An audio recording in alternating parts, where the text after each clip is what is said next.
Welcome back to another podcast, the solo edition, with your only host. What is my name? James St. John Smythe. Coming to you live from my closet. That's a true story. I'm recording this in my closet. This is what it's come to. You know, when I started this podcast a few years ago, I had a co-host. I was single, lived by myself in my house. We do it on my dining room table. And this is what I've come to. I'm in my closet by myself in my underwear, hiding from my wife. You know what my wife would do if she see me in here?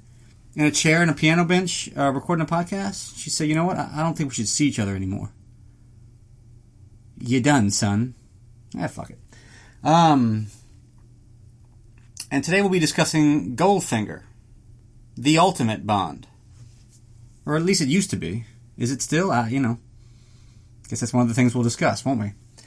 What am I drinking, you ask? I'm really glad you asked that. Mint julep, obviously. And you think of yourself, St. John Smythe, not a big fan of the mint julep. It's the mint leaves stuck in my teeth. That's not my jam.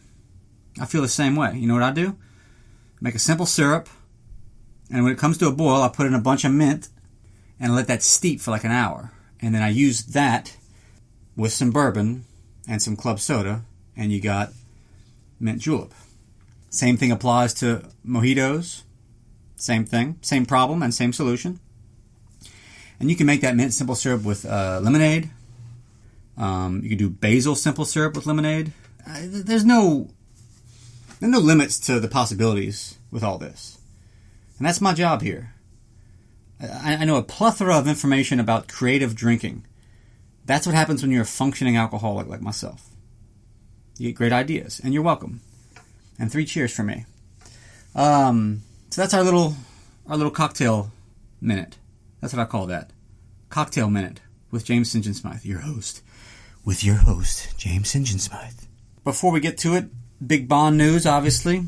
Amazon buying MGM. So now they're like half owners of Bond. What does this mean for Bond? I don't fucking know, and neither do you. And neither does anybody, really. I mean, everyone's like, the way it should go is nothing should change, right? Like, what's the difference between MGM owning half of Bond and Amazon owning half of Bond?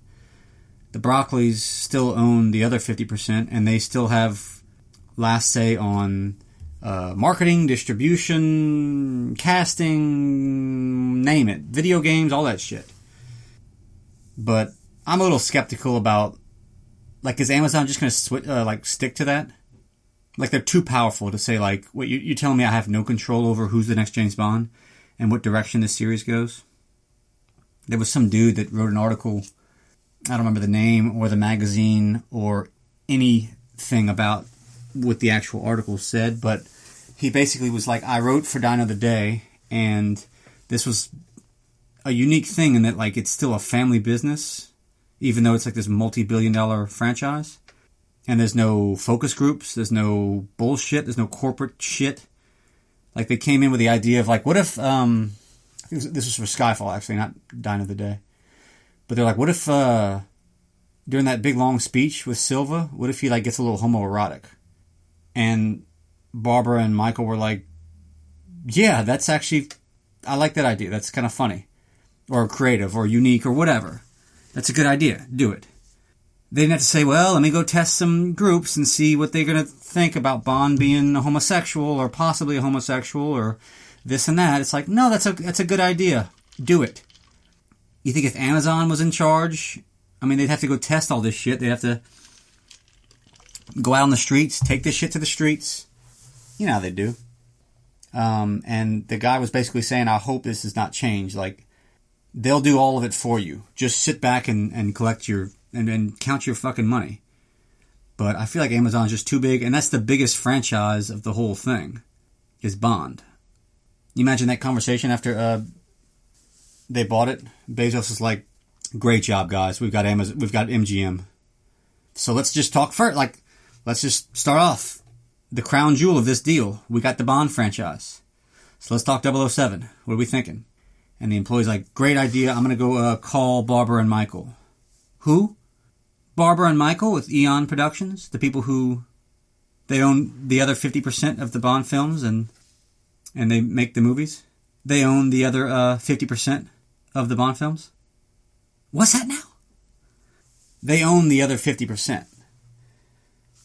So you're telling me I have to, we both have to turn our fucking keys every time I want to cast a Bond, or how we distribute these movies, or any decision we make, we have to both turn our keys? Well, no, actually, they have the rights to do all that. Okay, well, can you send in 30 employees? Because I'm gonna do a little firing. What's the next? What do we have? RoboCop? Right. But in all sincerity, nothing should change. We'll never have to worry about funding for the foreseeable future. I don't know if you've read up on Amazon at all, but they got a couple bucks to their name. So this MGM bullshit of bankruptcy, no bankruptcy, these legal troubles, we won't have to worry about that again. So that's fun. We got that going for us. I don't know, man. I think long term, I don't know what Barbara and Michael's plan is. Michael was young in the 60s and 70s, so he was you knew he was going to take over. And in the 80s, Barbara was in the mix, so you knew she was going to take over. I don't know if they have anyone like that. Are they going to keep this thing forever? Because I don't think they are. And what happens after that, that's going to be the really interesting thing. And Amazon is going to put in the biggest bid to buy their shares, and then it's going to be owned by Amazon, and then it's a Bond extended universe. There's going to be a Dr. Kaufman spinoff series. Name it, man. We're going to have some spinoff or a series or expanded universe about James Bond, as if we ever needed that shit. But the thing is, in their defense, man, their sole job is just make money. Cover all of our bases, make sure we appeal to the most people we can possibly appeal to. And what you get is this glossed over, I don't know, just ho-hum movie, but it's not bad. It's fun enough, but it's not very unique, or I don't know. It's just not for me. And hopefully Bond doesn't go that way. Either way, dude, I don't give a shit. I'll be dead by then. Anyway. Hey, Sinja Smythe, I thought you were going to fucking talk about Goldfinger. What happened to that? Alright, I'm here. I just watched it recently. And can I say, goddamn, I just enjoyed the hell out of it. I've been kind of a Bond, not really in a Bond mode right now. It's the cancel and the movie's coming out, then it gets canceled. Movie's coming out, it gets canceled. I can only get blue balls so many times. And I was actually watching David Zaritsky's video listing his top 24 Bonds, and he was having a Vesper, and it reignited. I was like, okay, I'm kind of excited again. We got 6 months or 5 months at this point. I've watched 11 movies. I have 13 more. It's a good time to be a Bond fan. So, anyway, let's just start up. We get to start with a gun barrel and a PTS. Let's talk about that PTS. This is the last Bob Simmons gun barrel. I don't really enjoy a Bob Simmons gun barrel. The jump. I don't appreciate the jump. I love this PTS. I love the little song that they play when he kicks that guard right in the fucking beak. And this is how I like to picture Bond. He's just on some, when I'm not watching him, he's on some random mission. I don't know what he's doing. Banging girls. He's just saving the world again, when the cameras aren't rolling. It's some PTS that has nothing to do with the plot. It's just a great time. He's in his white tuxedo. He's banging that girl. You better grab a mop for that girl, because, they caught eyes quick. How does he even know this girl? They never really explain that. He's got some unfinished business to do. That's what fucking serial killers say. So he goes into her dressing room, doesn't knock, unannounced, just walks in, takes her out of the bathtub and starts tongue kissing her. And sees from her eyeball that there's a henchman in there. I don't really know why, but maybe they're pissed about him blowing up that fucking building right before. So they get into a fight. Positively shocking. The whole PTS. Electrocutes him in that bathtub.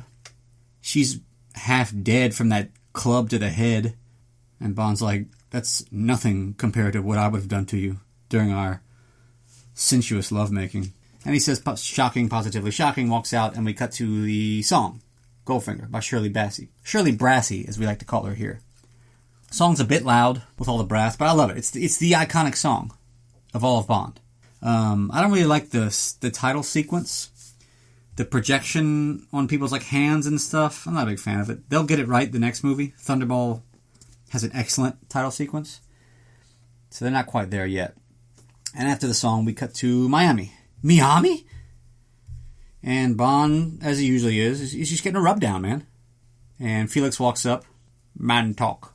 I love that little gazebo, bungalow, whatever that he's in. That's all class. And that's on MI6's bill, too. And ask Bond to keep an eye on Goldfinger. This guy's up to no good. Keep an eye on him. See if we can dig up some dirt on him. We cut to Goldfinger. He's in his gold swimwear. And Bond, pairs that nicely with his baby blue onesie. Which, if you're ever in the market for a baby blue onesie, I think it's Orlebar Brown. Or on the 007 website, you can get one for, I don't know, $8,000. The fucking prices they charge on that website. The For Your Eyes Only Navy t-shirt. T-shirt, I just said. $275. Go fuck yourself. The guy, the Bubbles Tickle My Tchaikovsky on Twitter, said that Amazon buys MGM for $9 billion. To put that in perspective, that's like buying 30 Octopussy robes on the website. That's pretty much what it is, dude. It's like thousands of dollars for like a collared shirt. Get out of here. So anyway, they start playing cards. Goldfinger and this jerk off that doesn't know he's being cheated. He deserves to lose all his money, by the way. I hope that's like his kid's college fund. And sees the window. Kind of impressed by the creativity of Goldfinger's little plan here. And Bond just power moves his way in to his room. And we see old Jill Masterson, who is just so hot. Introduces himself. Phenomenal James Bond. And starts making Goldfinger lose at cards. I don't think the Miami Beach State Police would look kindly on what you're doing. Actually, I don't think they'd give a shit, Mr. Bond. Think they'd come arrest him? Book him, Johnny. On what charge? Cheating at gin. I'll get you 6 years in the Miami State Pen. Get out of here. If I'm cheating my friend at my house on cards, which I do all the time, think they'd give a shit? So Jill falls madly in love with Card Sense, and I love it. If y'all have never seen the 1954 Casino Royale, his nickname in that movie, in that TV movie, is Card Sense Jimmy, and I just think that's the cheesiest, most terrible nickname ever, and I just love it. Old Card Sense Jimmy. So Jill falls in love with Card Sense. And they start banging. He goes to the kitchen, which has the Beatles line, which started this. No joke, that Beatles line started this entire thing. Because me and my old co-host, Peter Frank, argued about that Beatles line, if it was an insult to the Beatles or if it was a compliment. I guess I didn't know what earmuffs were. Was that earplugs so you could hear it better, or earmuffs like you can't hear anything? So anyway, we debated for a while, and we called our other friend. And we got so drunk that we kind of forgot we called him. So next time at dinner, we saw that friend and we were laughing about it. And I said, the next Bond movie is coming out a year from like next month. And we drunkenly said, we should watch every Bond movie again. I haven't seen them since I was a kid. Well, us three and another friend did. And we did all our top 10s and everything. And it started this whole process. And now here I am in my closet by myself recording a podcast all years later. So I'm not sure if I'm happy or mad about that scene, but nevertheless. And so anyway, Bond goes to the refrigerator to get some champagne, and I never noticed this on the subtitles. He says, now where is this passion juice? Now there's such a thing as passion fruit juice, but I hope against all hopes that he calls champagne passion juice. That would make me just really, really happy if that's his nickname for champagne. So, Bond gets knocked out. Good judo to the neck. And he wakes up, and she's covered in gold. And he calls Felix. He says the girl's dead. Dink? No, Jill. And Felix is like, who the fuck is Jill? I don't know, some trick I picked up. It's not important, Felix. I got a dead body in my hotel room. Okay? And she's like covered in paint. It's not a good look for me. So get your goofy ass over here. So back at M's office, he gives M, as he always does for whatever reason, gives Bond all kind of shit about personal vendettas. Because he's like, alright, well, he killed that girl. So I'm going to go after him. He's like, this isn't a personal vendetta. He's pissed. And Bond should be like, I'm sorry, what was my mission again? Looking into Goldfinger, right? Find some dirt on Goldfinger? Well, I'm pretty sure I can pin him to a murder. Like, why the fuck are you mad at me? M's answer should be, oh, you know who did it? Who? Goldfinger. Oh, shit, that the same guy I told you to look into? Yeah. Oh, okay. Well, we can pin him for that, and then that'll stop his operation. Mission accomplished. We can go home. And then M says it's only because of Felix and M that he's not in police custody. The fuck did I do? Police custody for what, asshole? The only charge I can think of is too much hot Miami sex. So he leaves the office pissed, flipping birds. Moneypenny invites him to a dinner of angel food cake. And Bond says, man, that goes straight to my thighs, Moneypenny. Maybe next time. So he meets with M and the head of the Bank of England to get some more info about gold and smuggling all this shit. The guy at that meeting, the head of the Bank of England, look up that guy. He's 39. He's got gray hair and he's bald. He looks like my grandfather. He's 39. That's 4 years older than me. And M and Bond start being cunty about brandy. I don't know what they're talking about. So they're talking about smuggling and all this stuff and how they can get Goldfinger. And Bond's like, what about the murder? He murdered that girl. He's got his gold fingerprints all over that place. Fucking assholes.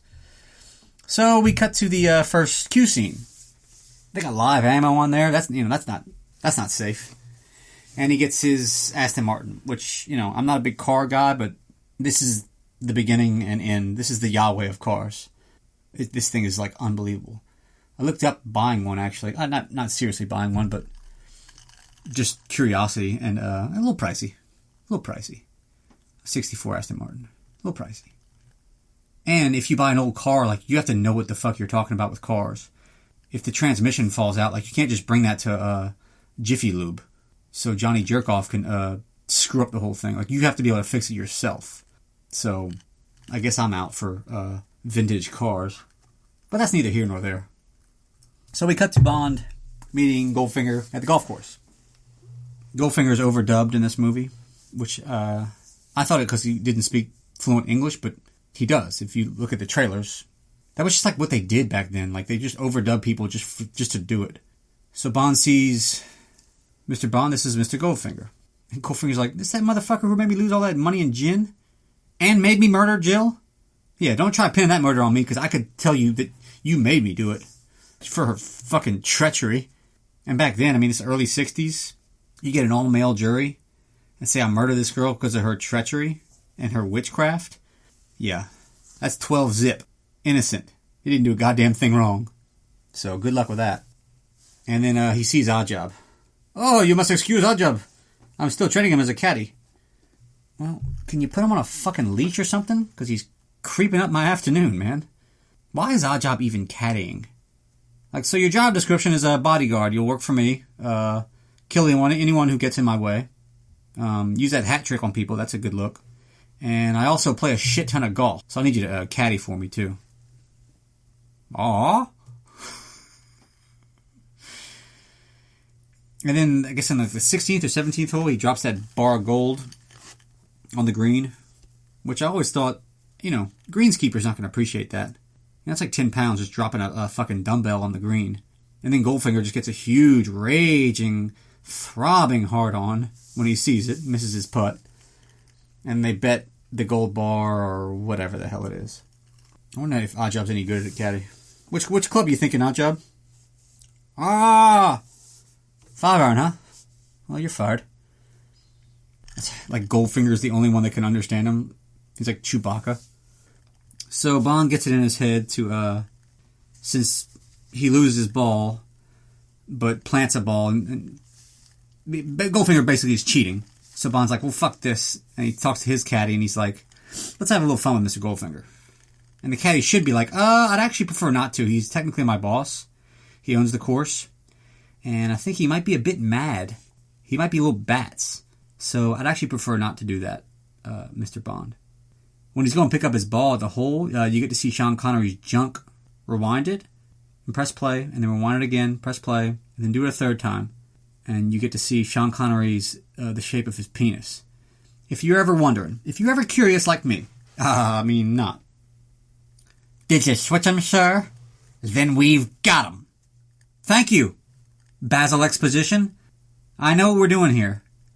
And you're shouting it out so anyone can hear. Jerk off. So, Goldfinger ends up winning. And Bond's little trick of switching the balls works, so it's not technically his ball, so Goldfinger loses. And then Goldfinger's like, alright, dude. Bond's like complimenting his car. She's a booty. Yeah, cut the shit, dude. You fucked me twice here, and I'm a goddamn Bond villain. So, let's just leave it at this, and let's move on, because I'm gonna fucking murder your face and your family if you keep coming around my shit. That's 2 times. Gin and golf. And I hate losing games. He's like, in case you don't believe me, here's my little buddy, Oddjob. And Oddjob just throws his fucking top hat and destroys a statue. And Bond's like, what the fuck? Yeah. Steel-rimmed hat, bro. Chop your head off. And they leave, and Oddjob crushes that ball in front of Bond's face. Jesus, psychopath. That's 3 times you freaked me out today. I don't think I like the cut of your jib, bro. So, I guess Bond leaves, and so does the caddy. You know that caddy got killed later. Goldfinger and Oddjob are back at the club restaurant, eating club sandwiches and iced tea. Just in silence, just awkward. You could just feel the tension. And he got, like, emasculated in front of his henchmen, so, like, that's not a good look for a villain, for a henchman to see his boss get beaten. So it's just that awkward, like you can hear each chew and each crunch of the potato chip. And then Goldfinger just goes, hey, Oddjob, kill that caddy. Yeah, we forgot about him, but he was cahooting and cavorting with Mr. Bond. So kill him and his whole family. Leave witnesses, too. Clearly no one cares if I murder someone. Remember that girl in Miami? Murder that caddy. Yeah, he thought I forgot about that shit. I want you to murder him right in his fucking face. And I'll let accounting know that they can stop sending paychecks. Dear Ma and Pa, I don't know. Caddy, man. We've got some not so great news. Your son, the caddy, has tragically gone missing, but he was last seen cahooting and cavorting with known undesirables, according to his boss, Mr. Goldfinger. It was perhaps because of his big fucking mouth. He announced to the whole entire golf course that Bond was playing a trick on Goldfinger. That's maybe what got him killed. No, I'm sorry for your loss and thoughts and prayers. So anyway, we cut to Bond follows Goldfinger to Geneva. Wonderful place. And this girl passes him up, which still pisses me off. Her just honking and like he's not going that slow. Can you imagine just being behind somebody and just honking at them? Because they're not going fast. Like, pass them up then. And Bond just almost leaves the mission to just go have sex with her. So, Bond's checking out Goldfinger buying some fruit. I mean, you gotta get your roughage. And the girl tries to shoot him and misses by like an entire mountain. Kid at the fruit stand doesn't seem too fazed by that bullet whizzing past him. So they start driving again, and Bond just runs her off the road. And he's like, with his car, the little gadget in his Aston Martin. He's like, a double blowout. Like, she doesn't realize that's not a double blowout. They're racing for a while, and he's like, fuck it, I'm just gonna kill her.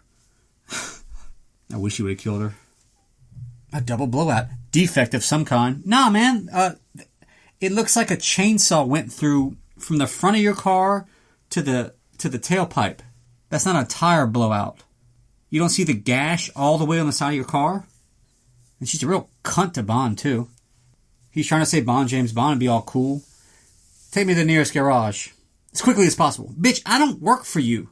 I'll take you wherever I damn well please, or I won't. Drops her off. I hate to leave you here by yourself. I can take care of myself. What's that you say? You say you can take care of yourself? Can you repeat that? Possibly put it in writing? So you're not going to die anytime soon in some stupid fucking way? You can take care of yourself? Okay, good to know. I'll make a mental note of that.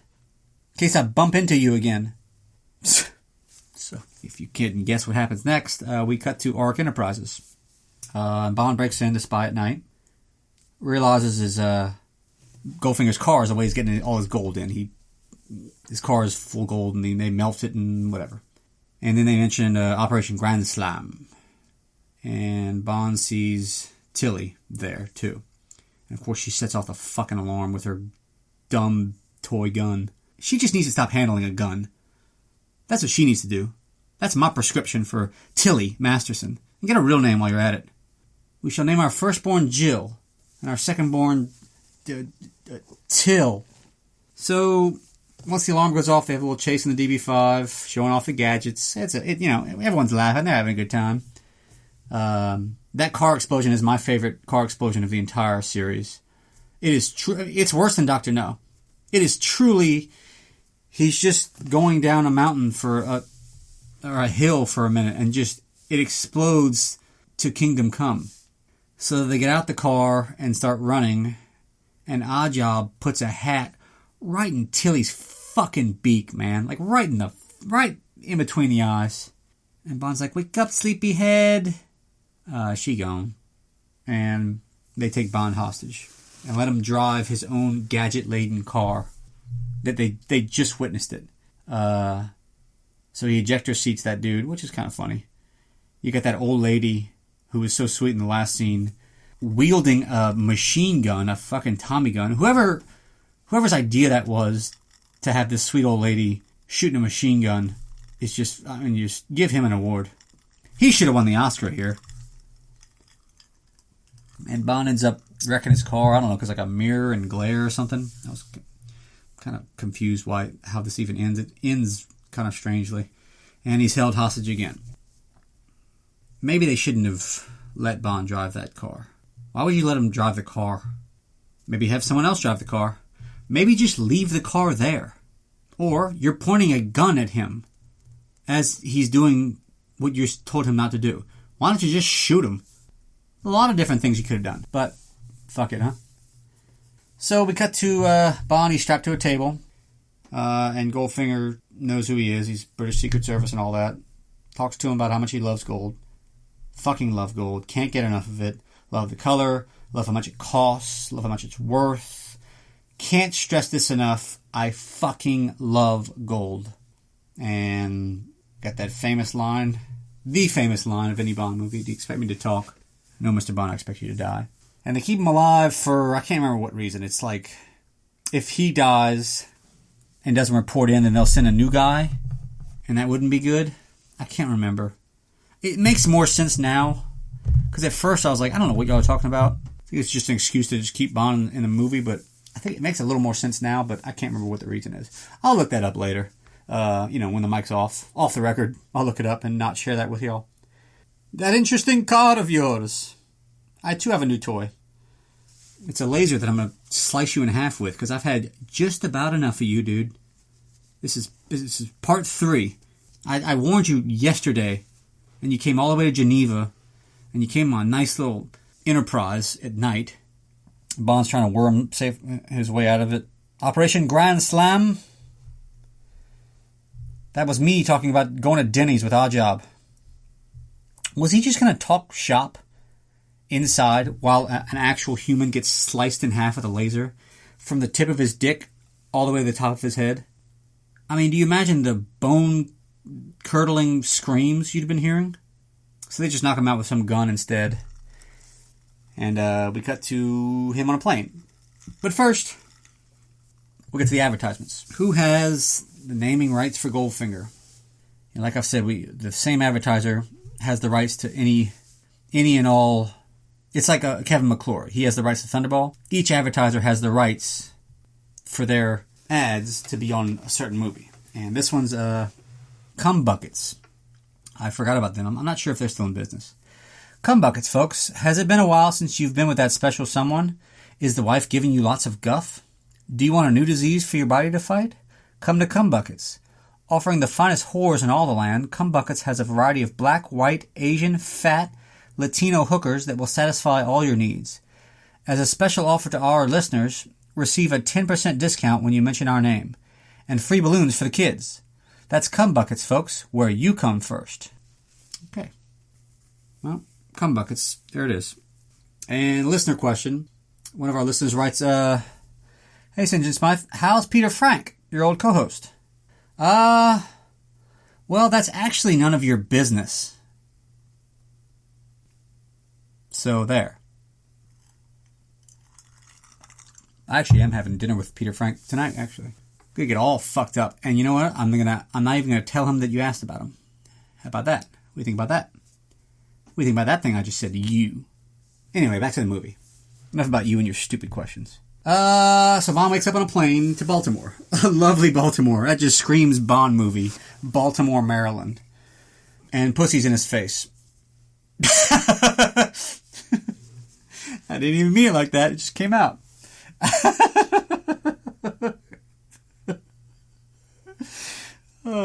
Waking up and pussy's in your face. Oh, if I had a nickel.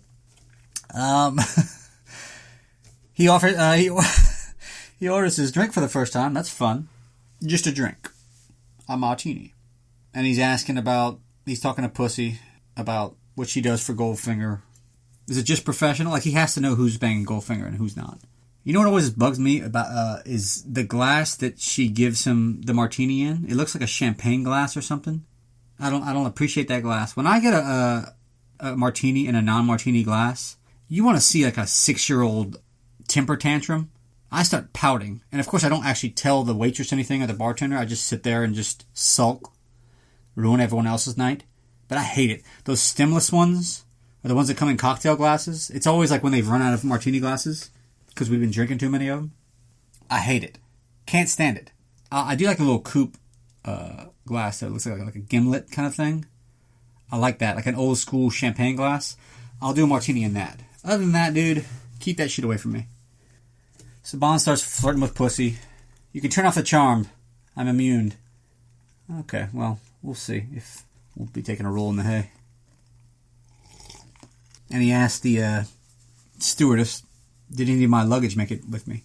It's the only time they ever mention how he keeps getting into these incredible clothes in the middle of all these missions. I guess after the third movie, they were like, fuck it. Just give him a new wardrobe and no one will care. One of his best suits, a 3-piece gray. I'm not a big 3-piece suit fan, but obviously Connery makes it look good. I wore a gray suit for a wedding a while back. This was like a tailored suit, custom suit, which I just bought. I have 2 now, and worth the money, I think. Worth the money to buy one well-made, timeless, either like a dark gray or a navy suit. I think it's worth the money. This was gray, light gray, and I put on a black skinny tie with it, white shirt, black shoes. I felt like yeah, it's like a James Bond kind of suit. And I was in good shape and looked good. I was at the pool that day, had a little color. And I was looking at myself in the mirror. I was like, I look good, but something's a little off. Like, I don't look quite right. I was trying to fool with the tie or the pants or the belt. I was looking at a picture of Sean Connery. And I was like, oh, I know what happened. I'm not Sean Connery. That's what went wrong. I'm not 6'2", tall, dark, and slim, and look like Sean Connery. That's why I don't look amazing. You know. But anyway, while he's getting into said suit, that stewardess starts peeking in at him. She wants to see that big juicy dick that we saw at the golf scene.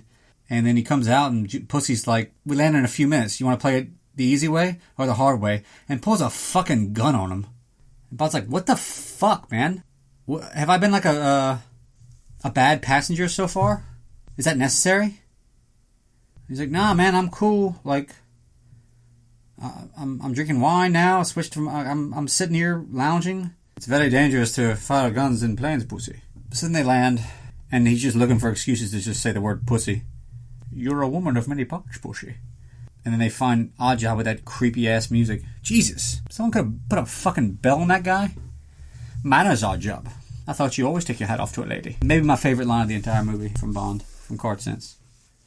And we see Pussy's pointed tip nipple pilots, and then they arrive at the farm where they put him in a cell. I'm not a big fan of Bond in America, but there's something about this horse farm that I just dig. I think it's the banjo music when they walk up, you know? Just a fun time layer. Like we're in the Beverly Hillbillies or Andy Griffith or something. Goldfinger walks up. Welcome to Ark Stud, Mr. Bond. Lovely animal, isn't she? Certainly better bred than the owner. And Goldfinger says, well, how's that supposed to make me feel? A hello would be nice. And Goldfinger goes to his little map room, and all the investors are there. The biggest fucking morons in the entire series. My least favorite characters of the whole... I hate these fucking guys. Is this how people see, like, American gangsters? They're playing on a toy horse. These are adults. Adult killers. That's what the first shot of them is on a toy horse. And they're like, go, you owe us $1 million, so pay! And they just never shut the motherfuck up the entire time he's, like, moving stuff in the room. What's with that trick pool table? Hey, turn those lights back on. I don't like this. What is that? What's that map doing there? What's on the floor? Is this a merry-go-round?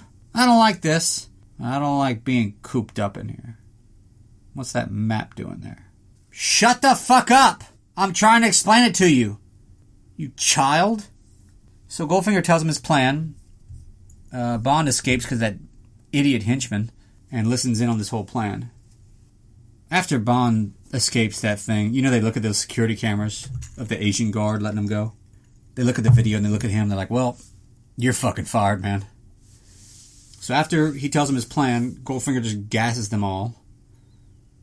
Just because that's just what you do. And everyone says, why would you say the whole plan if you're just going to gas them? Well, it's power. Power move. And that's for his own confidence, too. You know? You kill that many people, you basically knock out the 5 families in America. That's kind of what he did just now. I mean, you feeling pretty good with yourself after that night? Cleaning up the streets of New York!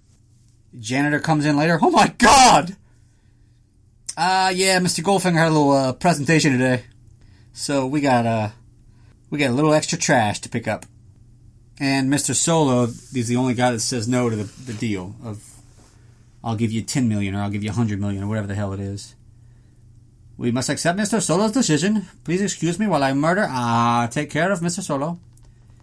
Even the way they die is terrible, those gangsters. Like that one guy runs to like just a wall. There's no door around, there's no nothing.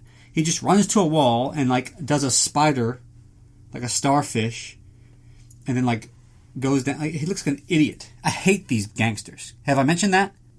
I'm using the word hate. So Pussy finds Bond. Pussy.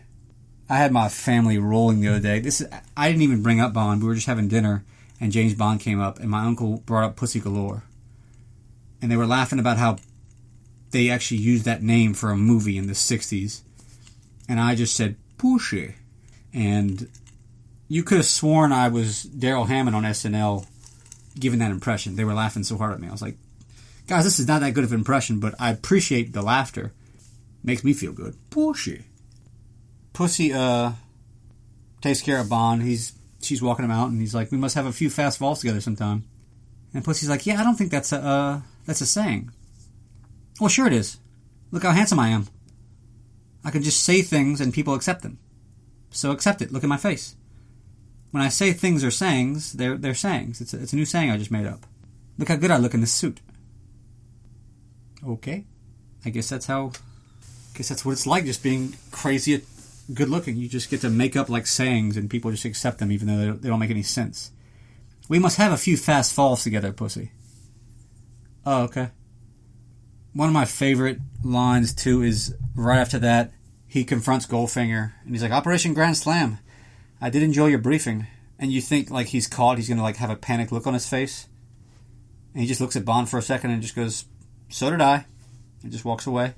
It was a gotcha question by Bond. He was just going for the reaction. And Goldfinger, unfazed. Yeah, go fuck yourself. I enjoyed my presentation so much more than you. And you didn't even get to see the gassing I did. Just imagine how much more you would have liked it then. Oh, and by the way, Mr. Solo gets killed by Oddjob too. Just shot. I would have preferred if he'd just turned around and used that hat at close range. Just blood splattered everywhere. Who thought of that hat idea? Was that in the book? I don't even remember. He might have had a steel rim hat, but I can't remember if he like used it ever. I read the book, but I can't remember. Part of me wanted to look it up, but then part of me just wasn't that interested. So Goldfinger tells Bond his real plan, or he leads, kind of lets Bond come up with it himself. And it's to blow up a bomb in Fort Knox, not to rob Fort Knox. And then the nuclear bomb you can't touch this gold for whatever, 50-something years, and that makes Goldfinger's gold that much more valuable, which is just fucking brilliant. Like, not even a question, the best villain plan of the entire series.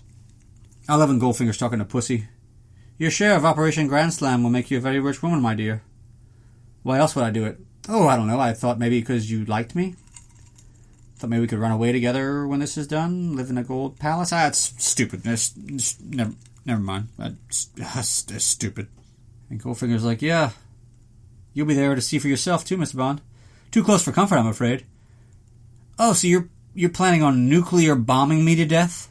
You're going to tie me to a nuclear bomb and then set it off? And just turn me to, like, I don't know, what's finer than dust?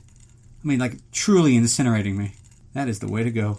So then Goldfinger basically whores off Pussy, because he sees those FBI people there. And Bond, I suggest you change into something more suitable. I'm thinking lavender? Maybe velvet lavender? You got something like that in the shed? I think I could do that. And they start chatting. Wonderful place Mr. Goldfinger has here. Too bad it's all going to end tomorrow. He's quite mad, you know. And this is like news to Pussy. She's like, oh, I never thought of that like that. What did you think was going to happen, dude? He's setting off a bomb. And then Bond just, like, I don't know, rapes her in the barn. Not only does he have a license to kill, he's got a license to rape. And you can't buy something like that. But in James's defense, man, I mean, she wants a piece of old Card Sense. Card Sense. What a catchy nickname. Why do you call him Card Sense? Because he's got a lot of sense when he's playing cards. So we call him Card Sense. Card Sense Jimmy. Good one. So we cut to Pussy starting the planes, and they fake gas everybody. And everybody just sells it so well. I can't explain it to you. Just go watch the fucking clip. Because this is the most ridiculous looking pass out of 60,000 people I've ever seen. And you can't just fly over Fort Knox. I want to say, like, during production, they were going apeshit because they were, like, about to take off from an airport and didn't get confirmation from somebody. Like the goddamn president. You can't just fly over Fort Knox. You'll die. And then they use that same laser from earlier to break in because everyone's passed out. And they wheel the nuke in, as you do. And then everyone wakes up from their fake gas. And the Americans attack. Which, and possibly, you know, it's got to be the best villain move ever. Goldfinger gets out of his clothes, and underneath it is an American general's uniform. And then turns around and kills all his allies. And then, after that, turns around and kills all the Americans too. Like, that is... I mean, you want to talk about some high-level paranoia when he was getting dressed that day in his closet. Oddjob, can you get me a American general uniform? It's for Halloween later. Just give it to me. They look at him like, yep, American general, all right. Standard issue, solid gold revolver. Yeah, that's what they all get. So, we cut to Oddjob just kills the dude that's trying to escape the bomb room. Once he knows, like, the jig's up, he's like, fuck this. I'm out of here, man. Goldfinger's caught. I'm not going to get paid. I'm leaving. And Oddjob's like, the hell you are. And throws him off the fucking 5th floor. And then Bond gets the keys from him to unlock his handcuffs. And Oddjob starts running down the stairs as Bond's trying to do this. One of the best little, like, tense scenes. The fear boner rivals that of Goldfinger's boner when that gold falls. When that gold gets dropped at the golf course. That's the kind of fear boner I have watching Oddjob run down as Bond's trying to get out of those handcuffs. And then they have a little fight, Bond and Oddjob. His first throw is just horrific. It might be 12 feet above Bond's head. I think Oddjob's been drinking. I can't prove it. And then Bond just conveniently finds this metal pole and starts swinging it at him. Gets a little spooked when Bond gets Oddjob's hat. And then Oddjob goes to get his hat that Bond threw, and then as he gets it, Bond electrocutes the metal and Oddjob dies. So there you go. And then they defuse the bomb. He opens up the thing, he's like, the fuck? It's like 1 million wires in here. Found the green one. There's a bunch of green ones. And I mean, this dude just comes up and just diffuses it. And Bond's like, who the fuck are you? Mr. First Scene guy? It couldn't have been like a Felix or somebody to do that? I don't know who the fuck that guy is. And he's like, man, Pussy Galore must have saved the whole thing. I wonder what made her call Washington. And Bond's like, how familiar are you with rape? So Bond gets on a plane. Another just wonderful line. Felix says, I told the stewardess liquor for 3. He's the only one on the plane. Not liquor for 1, not liquor for 2, like double the liquor, that'd be funny. Liquor for 3. I'm gonna drink triple the amount. I'm gonna drink 3/5. I'm gonna drink 2/5 of liquor from Kentucky to Washington. That's like a 2-hour flight. 3 hours, I don't know. I'm gonna drink a 5th an hour. That's a power hour. None of this pussy 6 beers in an hour shit. So he gets on the plane and somehow Goldfinger has hijacked it. No one was watching any of this stuff. And they get into a fight. It's very dangerous to fire guns in planes. I even had one pushy about it. And they fight, and it's a great death. Him getting sucked out of that plane. And it crashes with this hilarious explosion. Just an obvious miniature little thing. And then Pond and Pussy fuck under a parachute, as you do, as we've all done. And then in credits, there's Goldfinger. There's the movie. I only have 2 fun facts for you. Goldfinger's finger wasn't actually gold, it was flesh-colored. Did you know that? And Goldfinger has a stepbrother named Nickelfinger. He's not quite as high up as Goldfinger, but it's nickel-plated finger. But anyway, there's Goldfinger. The perfect movie. Perfect Bond movie. And every time I go into it, I'm like, maybe I'm ranking this too high. Maybe it's like, is it really that great? And every time I watch it, it breezes by. It's the perfect Bond movie. And it's become in vogue now. It was... Like, before I watched, I guess, like, Skyfall, and all growing up, I'd always look at these lists of top Bonds ever and all this. Goldfinger was number 1 on everyone's list every single time. It was just accepted as the best movie. No question. Goldfinger, number 1.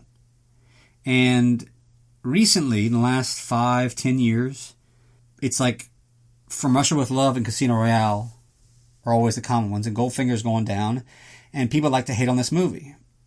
It's because they want to, like, go against the grain. Like, they want to be edgy. Like, oh, no, actually, Goldfinger's not that great. Oh, what do you mean? Oh, well, actually, technically this and this and this. It's like with this recent love for Dalton and Lazenby. Nah, guys, we had it right the first time. And we had Goldfinger right the first time, too. It is the best Bond movie ever. Well, he's held hostage the whole time.